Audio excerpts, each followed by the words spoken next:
All right, everybody. The next thing we're going to take a look at is taking these steps that I walked you through and seeing what they look like in our worksheet. So, starting with step one, we need to create a heading at the top of our page. Now, the name of my company I have here in the chart of accounts is actually called Hot Soup. We got Hot Soup. The next line that I need is the word worksheet because that's what we're making, and we're going to assume it's for the month ended. So we've got a worksheet and for month ended, and we'll use November or whatever month that you happen to be doing this. So I'm making it November. For month ended November 30th, 2021. All right. So that is how you create the heading with the company name, the title worksheet, and the date. All right. Now, moving on to the next slide. Step two is get all of the account titles. So I could get all of these or type them all in, but I'm going to take a little shortcut here. I already have this nicely organized chart of accounts with all of the account titles. And it is important that when we fill out the worksheet, that they go in the same order that they're listed in number, in sequential order. So I'm going to start here. I'm going to select my cash, the prepaid insurance. I'm going to copy it and paste it into my account titles. I'm going to go back, get my liabilities, copy, paste. So you can do this, copy, to save yourself some time in typing. But I probably could have typed sales just as fast. All right. So I have completed that next step by writing down, or copying and pasting in this case, all of the account names. Not that it matters that much, but it bothers me that the borders run away. All right. So my next step after I've written down all of my account titles is to bring over their balances. So again, I'm going to use a shortcut here to help me with this a little bit. I do still have to go to each account, but I can make this a little bit easier on myself. I know cash is supposed to have a debit balance. Like all of my assets here, they should have a debit balance. And my liabilities, like accounts payable and capital, should have a credit balance.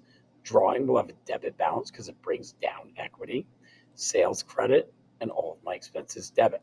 Here's the reason I say this matters. Let's start with cash. It should have a debit balance. I'm going to click where it should go, type equals, go to cash, click on its current debit. Notice it's a debit balance and press enter. And there we go. So I didn't have to press copy and paste or type anything.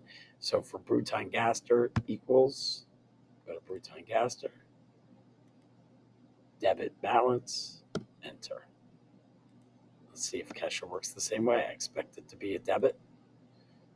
There is no balance, so I'm just going to click on the empty space, and it's zero. Okay, I'm actually going to type a zero in there because I don't like leaving things blank. I should have changed that account to Jalen Hurts equals. Good. It's a debit balance. Enter. All right. Supplies, I still expect to be a debit balance. Go to supplies. Enter. Prepaid insurance. You guys see where I'm going with this? Feel free to skip ahead if you get it. Accounts payable. Because I realize this video is going to be pretty long and going through an entire worksheet. So if you understand what I'm doing here, I expect accounts payable will be a credit balance equals, oh, there's nothing there. So just click on where it would have been. I don't like leaving it blank, so I'm going to put zero. Let's go to capital. Another way we can navigate to these things, all sheets over here.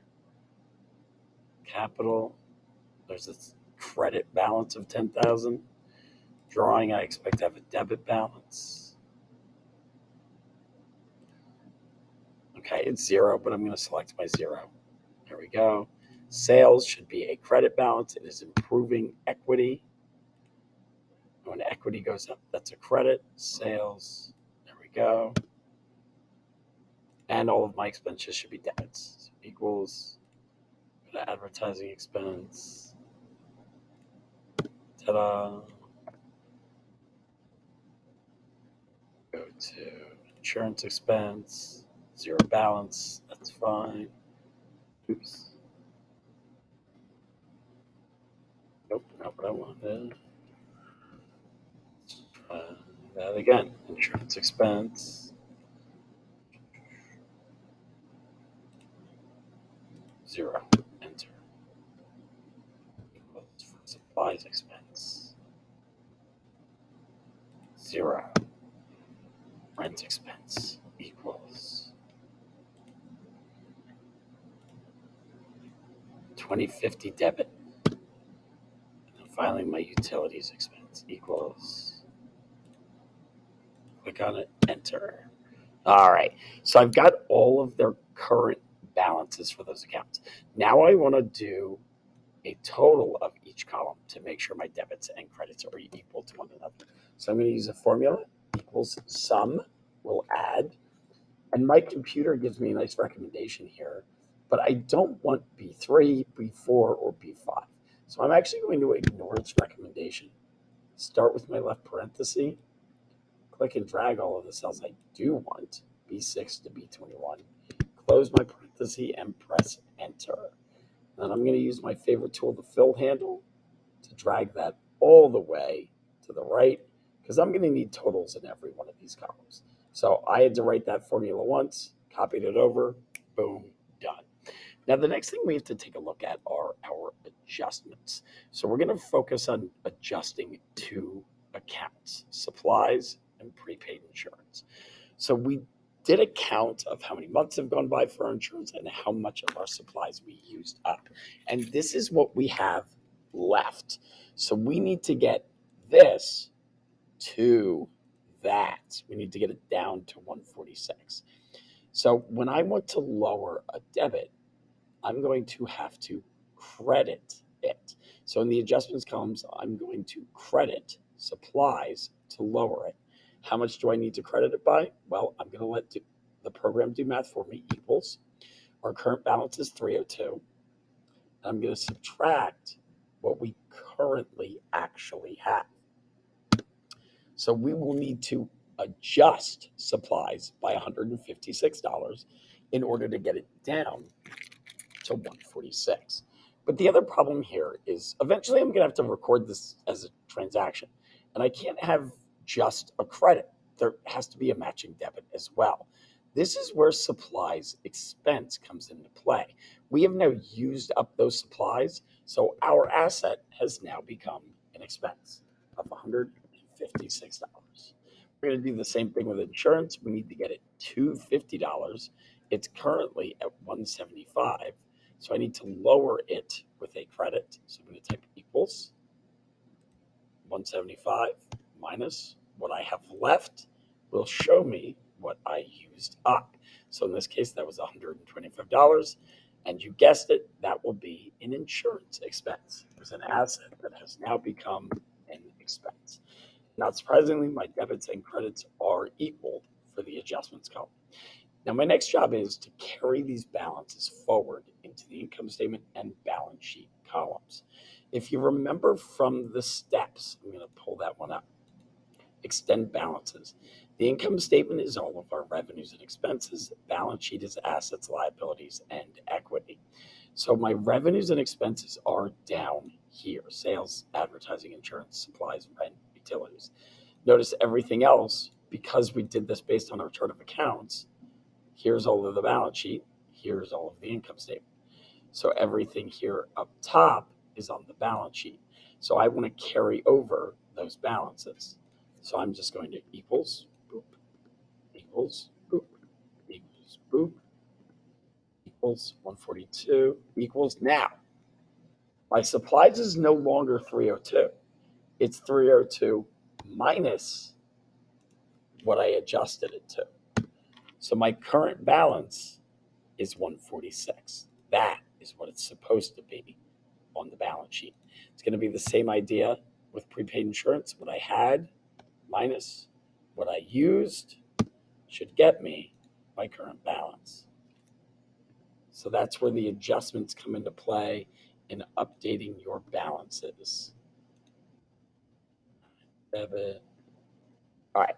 Those are all of my balance sheet categories, my assets, liabilities, and owner's equity.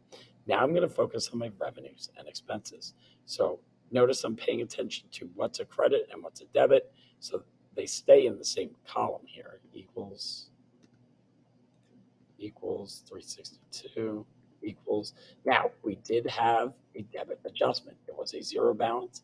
We debited it by 125, so it's 125. Same thing here, was zero plus 156 is 156. Carry over this balance and carry over 496.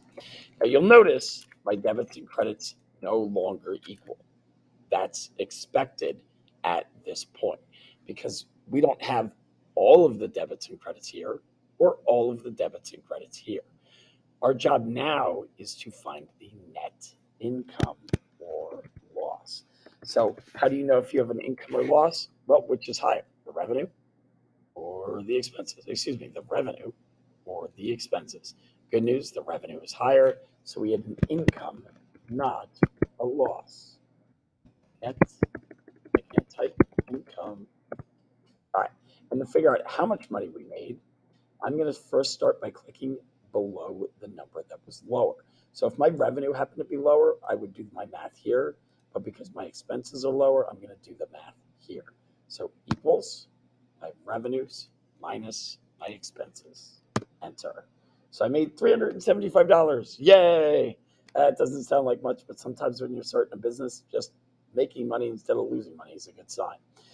Now, to get my debits and credits to equal, you'll notice this row here has that double line that indicates debits and credits equaling. What we're going to do, again, I'm going to let the program do some math for me, equals our expenses balance plus our net income. Press enter. And then I'm going to do the same thing over here. I'm going to do the same calculation. Actually, I'm going to use 375 because it should be the same. Okay, you'll notice there's a debit here and a credit here. So we are doing the equal and opposite transaction. We are allowed to do this. It's keeping our debits and credits balanced.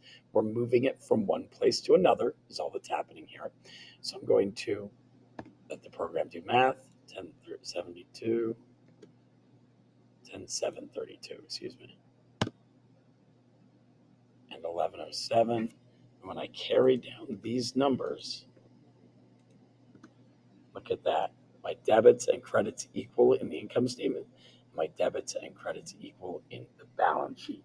That is good news for us. All right, so that is designing a worksheet. What this does is it helps us ensure that we are accurate thus far, helps us prepare for the release of our financial statements, and even helps us see how much money we made, or if we didn't have a good year or month, how much we lost. Thanks for your time, everybody. Keep in mind, you can use this video anytime, skip around as you need to access what you need. Have a great day.